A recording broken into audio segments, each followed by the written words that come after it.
Ya pokoknya tiap pelajaran kula ada yang 5 baca. Wis salah lah santri salah biasa, yang fatal nak jene salah. Ngeten kula terangno ya. Jadi ono sing hafal Quran piro sing ngarep-ngarep sing Islami wis suwi ono. Jadi gini ya, terus bon rasa disemak wae di rumah mawon. Jadi di antara tahaddi itu ada maklumat dari seorang nabi untuk disaingi itu tahaddi. Jadi memang syaratnya nabi itu harus tahaddi.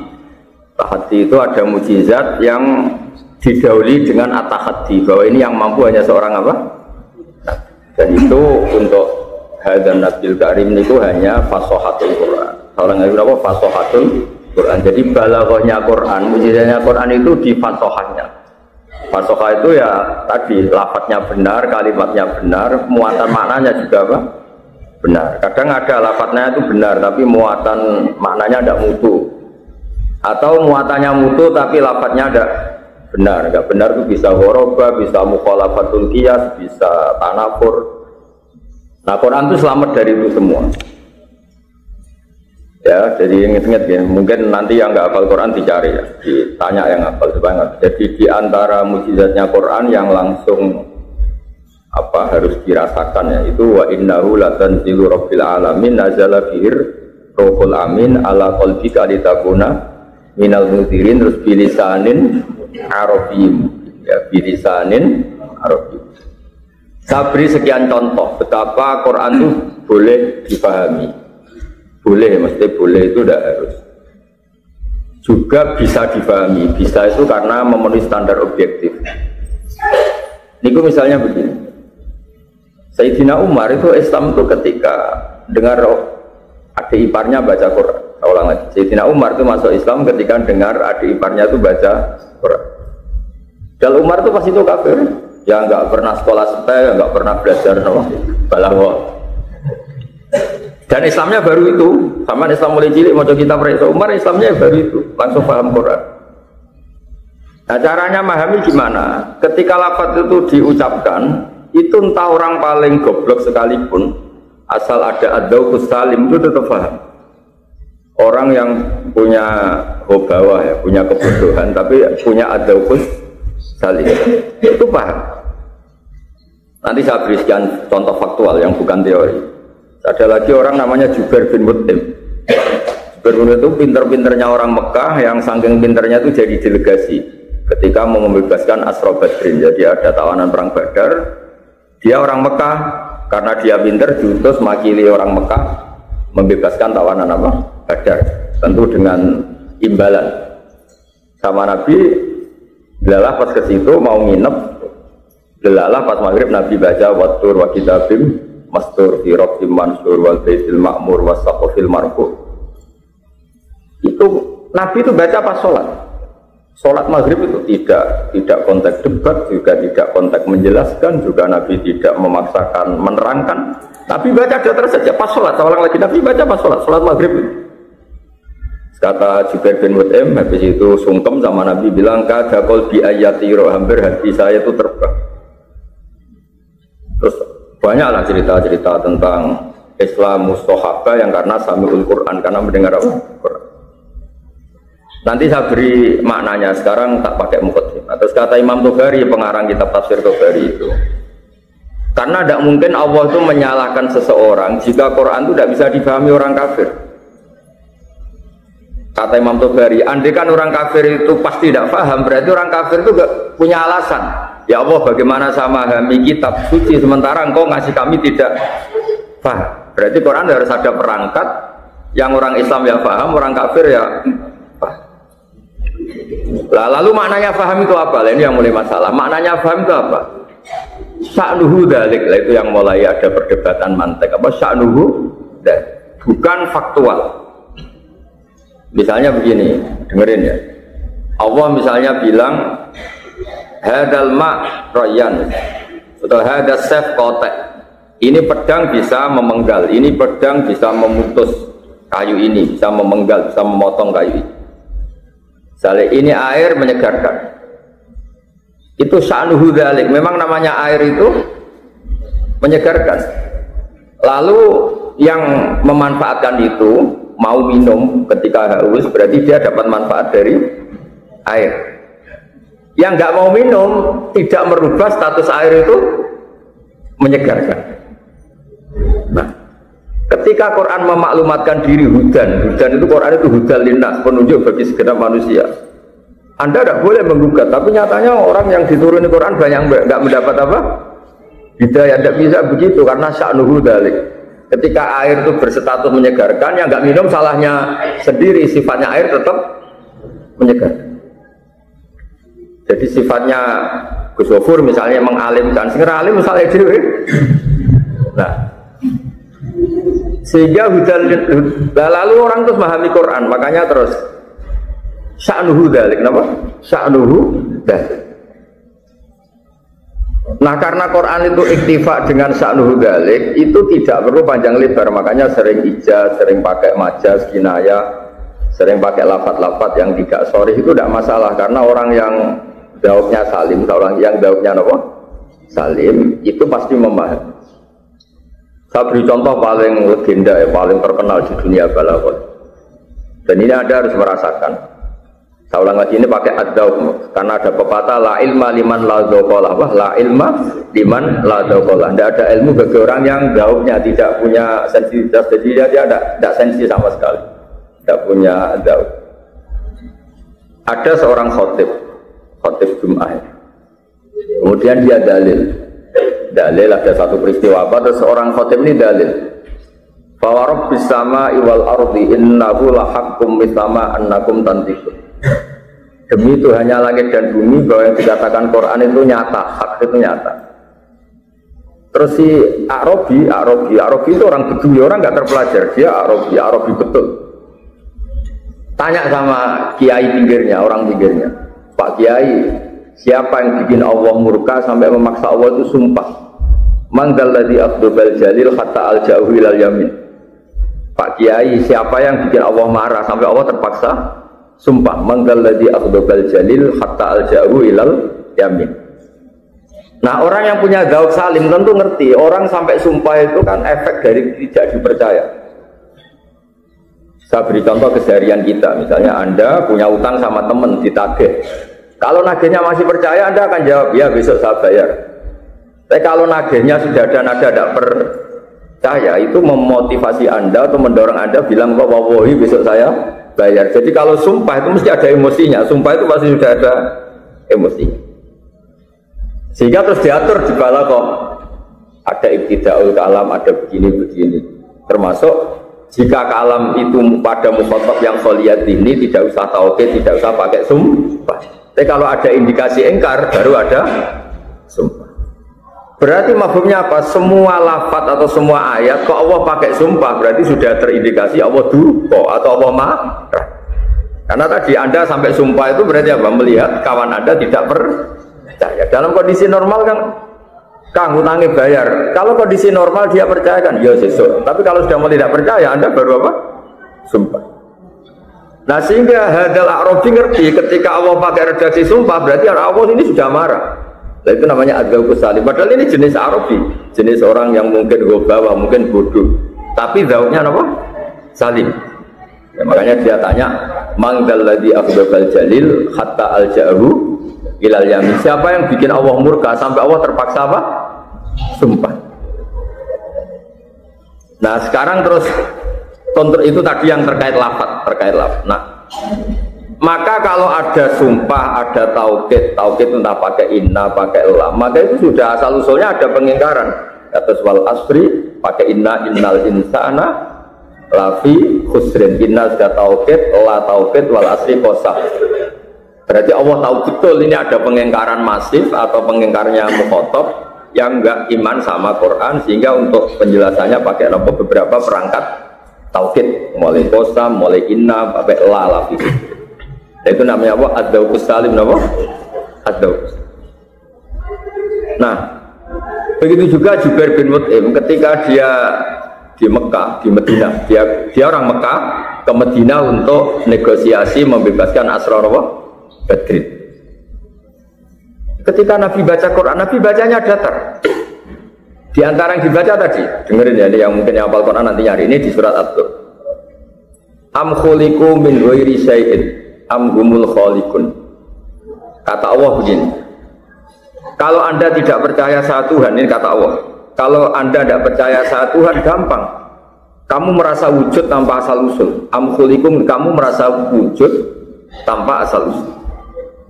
Atau kamu gede rumongso bahwa kamu adalah al-khaliqun, am humul khaliqun.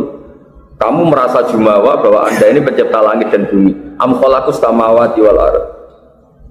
Bala yukinun.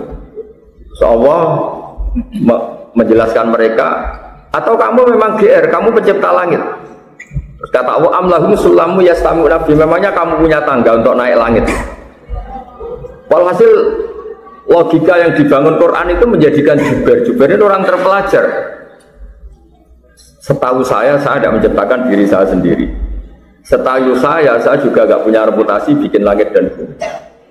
Wah, itu dicoro sekarang dibombardir sekian logika, mulai am khuliqu min ghairi syai'in amul khaliqun am khalaqus samawati wal ardh balla yuqinun am indahum khazainu rabbika am humul musaytirun am lahum sulamu yastamuna fi falyati mustami'un bisultanin mubin.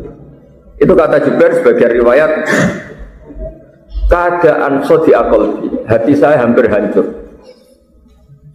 Makanya kata Ibnu Jarir At-Tabari, balaghatul Quran itu dimulai dari struktur katanya yang memilih kata-kata yang tidak mukhalafatul qiyas, tidak ghorabah, tidak tanafur, dan nanti secara makna itu ada konstruksi yang utuh menurut ilmu mantek. Ada konstruksi utuh menurut ilmu apa? Mantek. Kayak tadi am khuliqu min ghairi syai'in am humul khaliq. Jadi kemungkinannya manusia itu kan dua. Dia makhluk. Kalau dia makhluk ya sudah harus ikrar adanya khaliq. Kedua, dia boleh GR sebagai khaliq. Kalau GR gede rumongso ya buktikan kalau mereka punya reputasi am khalaqus samawati wal ardh. Terus walhasil Jubair menjadi Islam.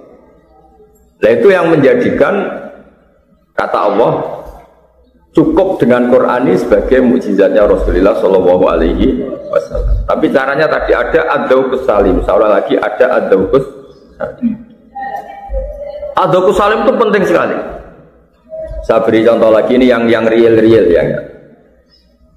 Ketika Imam Syafi'i jadi ahli fikih, tentu beliau seorang mujtahid, bilang jika tayamum itu disebabkan faqdul ma, tidak menemukan apa?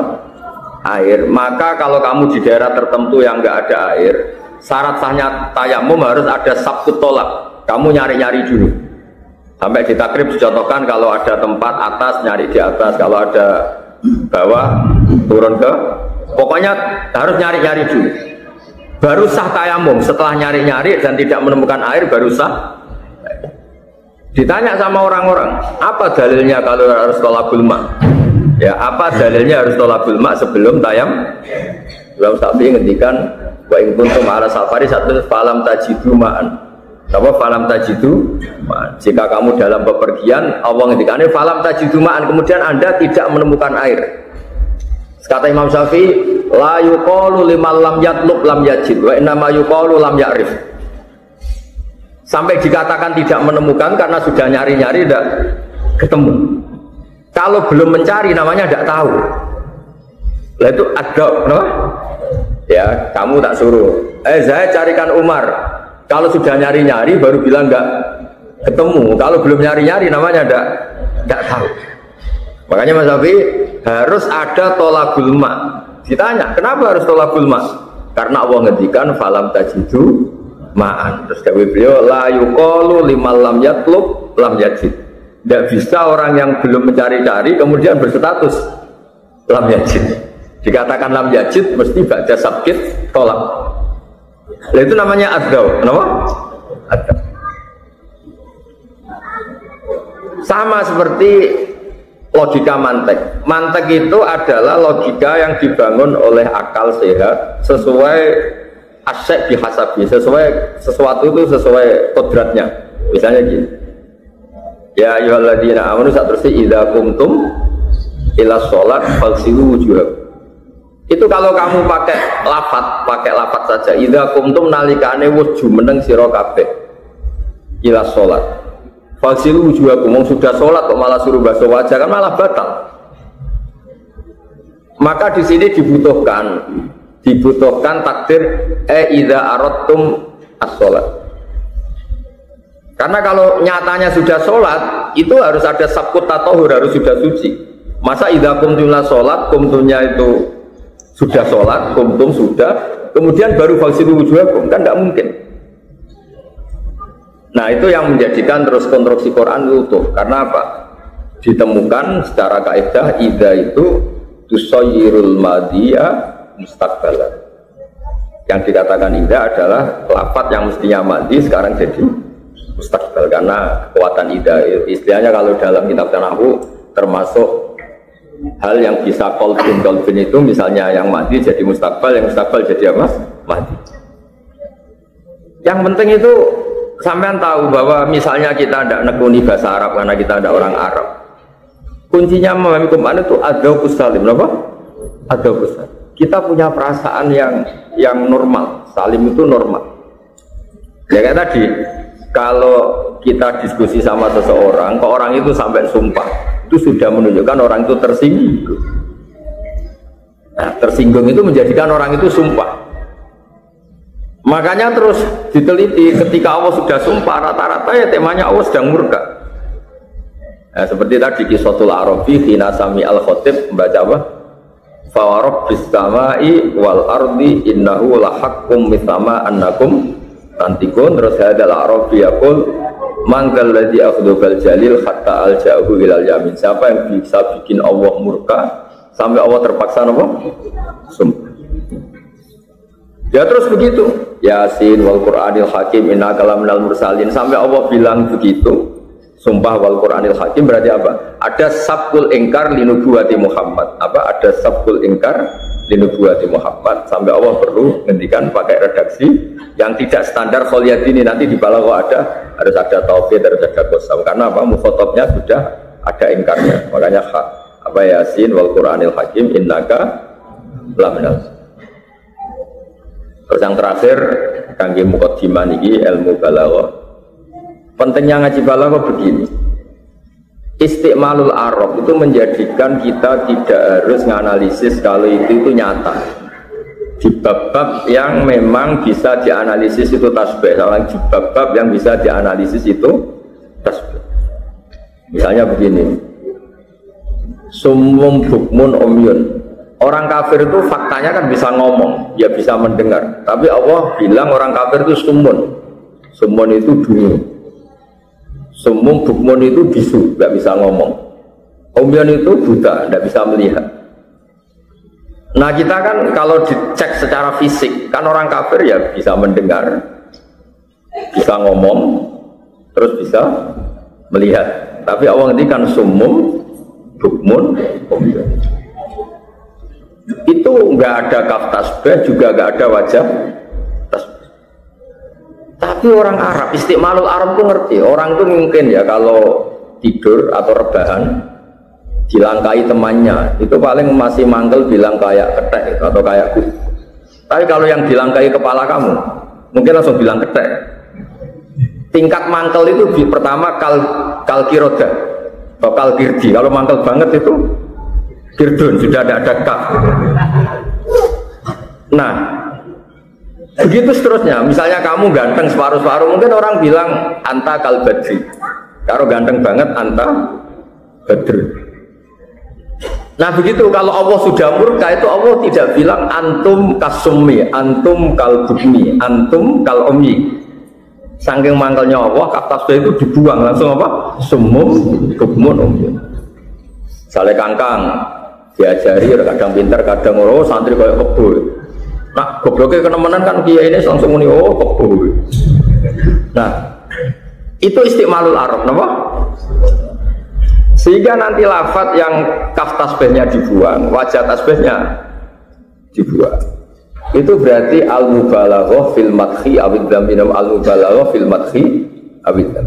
Makanya kalau orang ngelem Nabi itu ngintikan apa? Anta syamsun, anta badrun, enggak boleh pakai kaf tasbih. Nanti kadar balaghahnya kurang, harus apa? Anta syamsun, anta badrun, anta nurun, qawon. Sama ketika Allah murka di dzam ya, di bab dzam Dzam itu ya dzam lah. Kalau ketika Allah murka sama orang-orang kafir apa? Ngendikannya apa? Wa ja'ala minhumul qiradata wal khanazira wa abadat tauhid. Itu sudah ada kafnya, saking murkanya Allah. Dasar kera, dasar abadat tauhid. Nah, itu ilmu-ilmu yang harus kamu punyai untuk bekal baca tafsir. Makanya kalau goblok gak banget itu Allah jangan ngendikan kama salil khimar. Kama salil kalbi itu masih mendingan karena ada kaf apa? Kalau masih ada kaf. Kalau Allah sudah tidak berkenan betul tadi sumum hukmun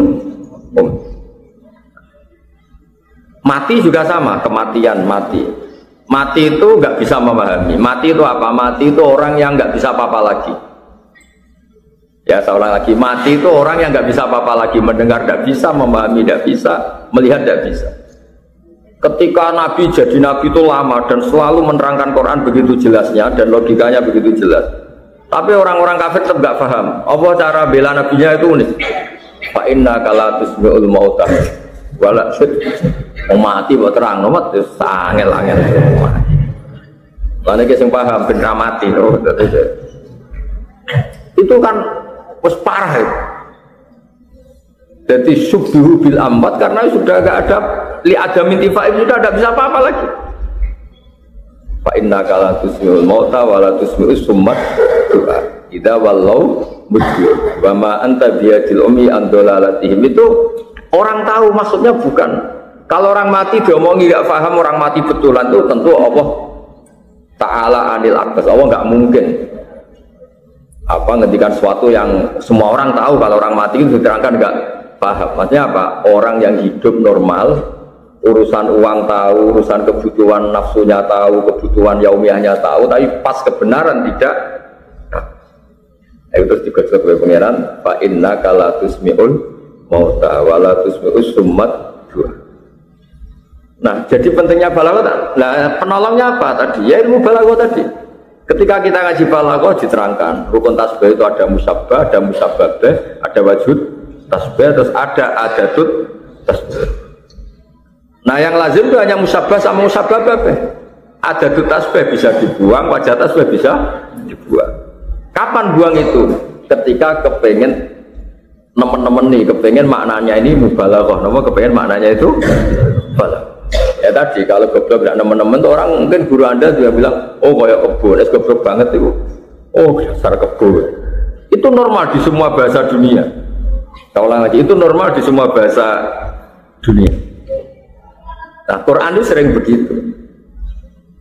Ya makanya ngaji ya kayak tadi sumum, hukmun, kayak tadi fa'in nakala tusmi'ul mauta wala tusmi'us summat. Makanya pentinglah. Pentingnya apa lagi itu? Pentingnya lagi nanti begini. Jika itu tidak nyata. Tidak nyata itu karena setelah diteliti secara fisik orang ini itu begini. Ya gampang. Satu dianalisis pakai tasbih tadi. Berarti analisis pakai balaghah. Soal analisisnya pakai apa?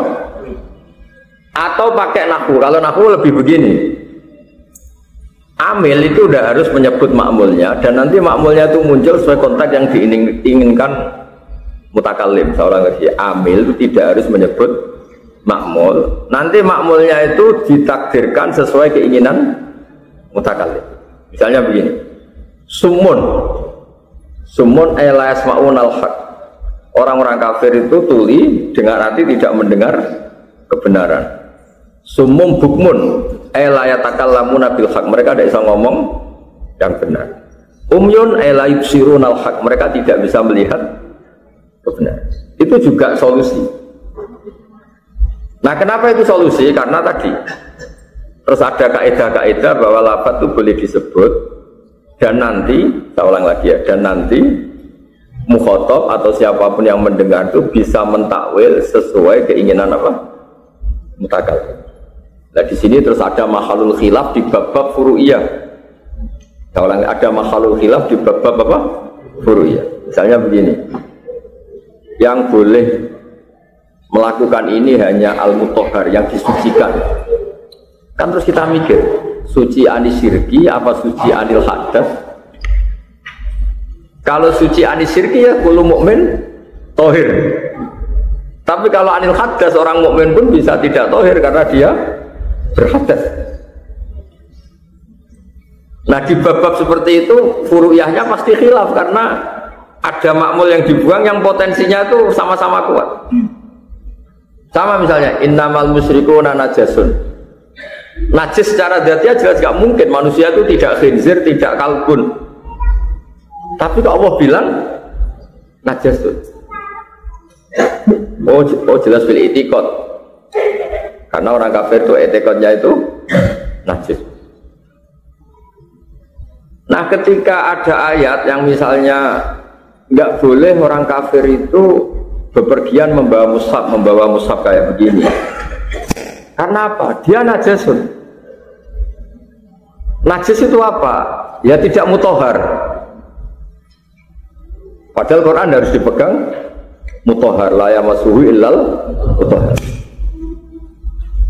Nah kalau kamu ingin mesti benar, orang mungkin salah, mesti benar itu gampang. Ya kamu mutahhar anis syirki, ya mutahhar anil hadas. Itu kita sudah cari aman, ya mutahhar anis syirki, ya mutahhar anil. Itu bab tersulit di masalah-masalah furu'iyah karena ya saya ulang lagi tadi, makmul yang dibuang ini mau dikemanakan itu nanti mutakalimnya tidak ngendikan, tapi mukhotabnya itu tak. Misalnya lagi begini, alif lam itu yang gampang-gampang ya, dalikal kitab la raiba fi hudal lil muttaqin. Kembali ke penjelasan saya awal, la raiba kang ora ana kemamane maujud fi dalam kitab. Ya tadi, sya'nuhu dzalik. Memang normalnya barang jelas itu la raiba fi, enggak boleh ada keraguan. Enggak ada keraguan itu faktual apa subjektif? Yang benar itu sya'nuhu dzalik. Nyatanya ada orang yang meragukan Quran kayak orang-orang kafir.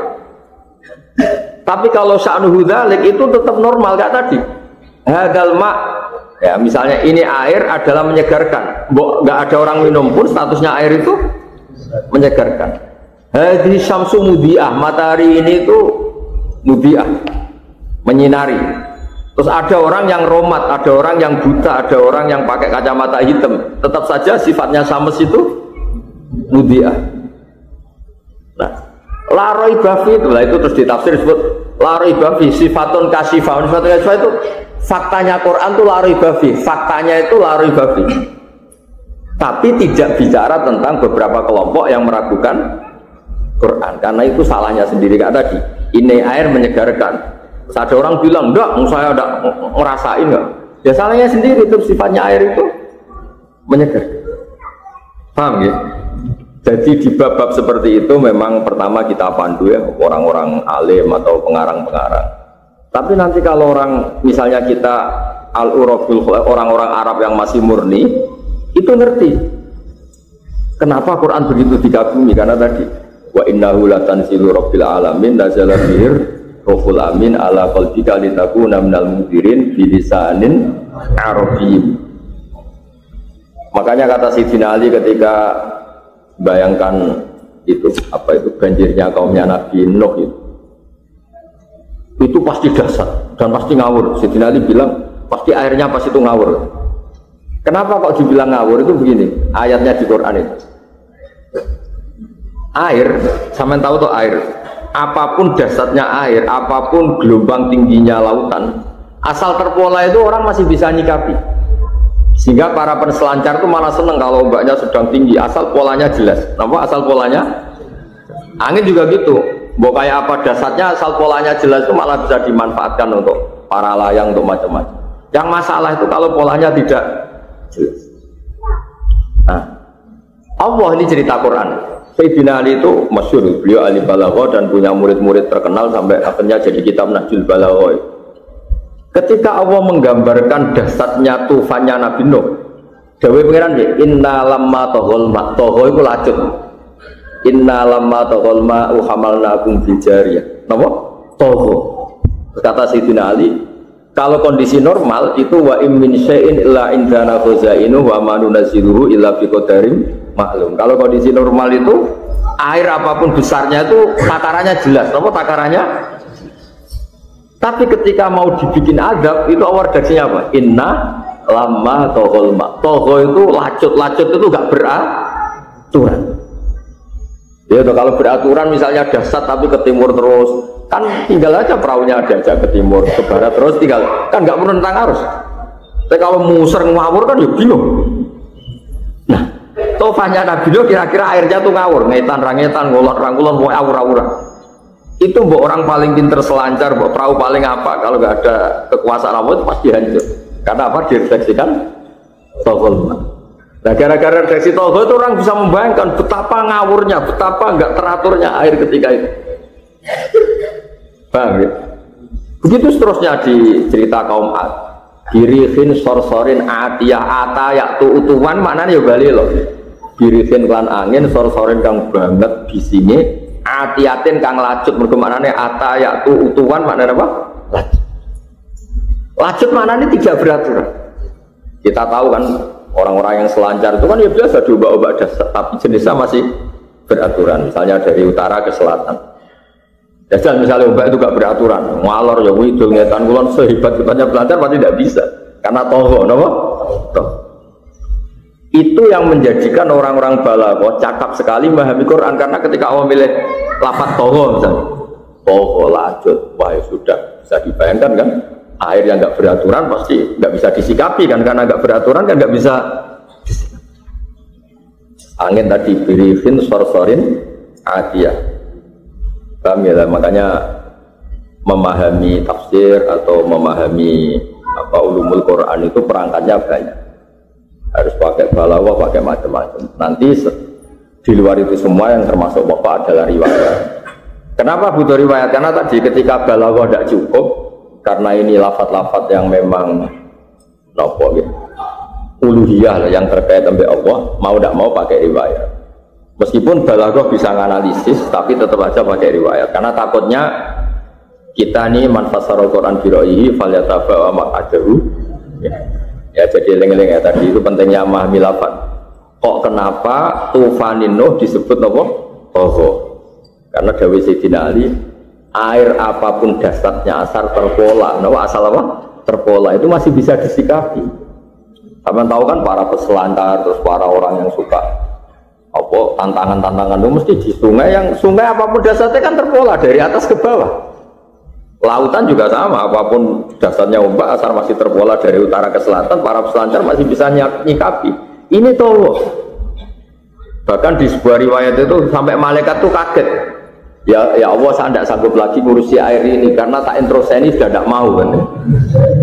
Nah, itu toh redaksinya inna lamma tohol tohol. Lah kenapa Nabi Nuh selamat? Karena Allah ngedaksinya inna lamma tohol hamalnakum. Nah itu rujuknya di Allah. Ya sak balon air kan gak bisa menghadapi Allah. Lah perahunya Nabi Nuh ini langsung hamalnakum. Wes ana kowe selamat, aku sing ngurusi. Malaikat gak sanggup. Nah, itu terus ketemu kan. Itu gak bisa dikendalikan bahkan oleh malaikat. Hamalna karena rujuknya na itu ingsun Allah. Nabi Nuh tetap selamat tapi murni karena kersane Allah. Tapi yang orang kafir apapun pinternya selancar, pinternya renang nggak bisa karena airnya sudah toh. Makanya Sayyidina Ali ketika nerangkan itu baca dua ayat. Inna lamma tawal ma hamalnakum fil jariyah. Kata Sayyidina Ali, biasanya air itu normalnya wa min syai'in illa indana khuzainu wa ma nunazziluhu illa biqadarin ma'lum. Biasanya air itu diturunkan ya ada porsinya, ada aturannya, ada itu wa ma nunazziluhu illa biqadarin maklum. Nah ini sudah ada qadarin maklum karena sudah tokoh. Ya atas kalau suwon anak-anak stay jadi ini sebagai mukaddimah. Makanya kalau makna itu maksud kulinakno nak jamak nak mufrad terus makna dasar itu nggak boleh kamu ganti-ganti. Karena nanti ada gunanya, makna dasar ini ada guna. Ya misalnya tadi inna lama tohol mak, kok misalnya diganti ala dhuwur apa alma. Sak dhuwur-dhuwure banyu kan bisa disikapi. Misalnya ada banjir 6 meter, kita di atas perahu kan selesai. Tapi kalau toho, masih 1 meter nak toho pusing kan? Ya kan? Ada orang gagal perkasa tapi khusyuk yang pondok kan gampang kendalikan. Tapi cilik-cilik ini boleh kan pusing. Karena toho. Pokoknya toho ruwet, Artinya gini, toh itu tidak bisa diganti Allah. Kalau Allah misalnya banjir ketinggian 7 meter, asal polanya jelas, kan iso bogo renang, boy. Tapi kalau toh, nah itu pentingnya ilmu balaghah. Jadi lafadz itu nggak bisa apa, makanya termasuk kelebihannya balaghah itu satu lafadz tidak tergantikan yang lain, karena Allah sudah memilih itu sudah yang paling apa istilah a'la darwatil balaghah itu sudah kata-kata. Ya ngoten kula suwun berikutnya juga itu yang baca 5 terus pakai makna-makna kuno karena tadi supaya ngerti lah supaya ngenang jasanya ulama-ulama.